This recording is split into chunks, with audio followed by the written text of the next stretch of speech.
guys, welcome back to this channel. In this video I'll be showing you guys how you can basically remove app from your app library on your iPhone.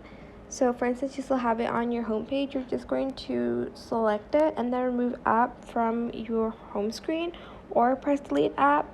And once you're in the app library, you're going to select it and then you're going to delete app. If that doesn't work, go to settings. Then you are going to scroll down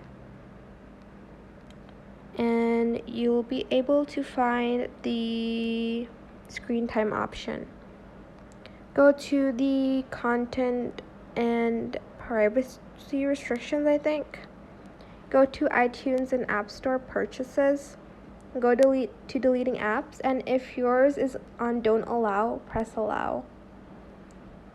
Once you are done, you are going to go back to the app that you want to remove, select it and press delete, and it's going to be deleted from your library.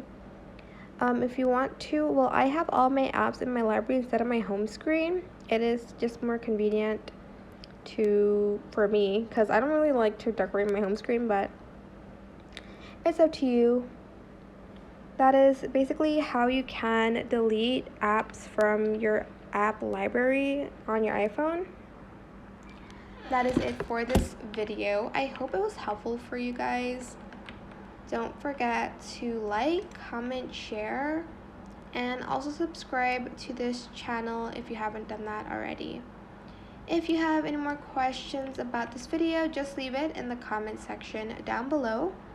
I will try my best to answer them all for you guys. And if you found this video helpful, please click the thanks button as well.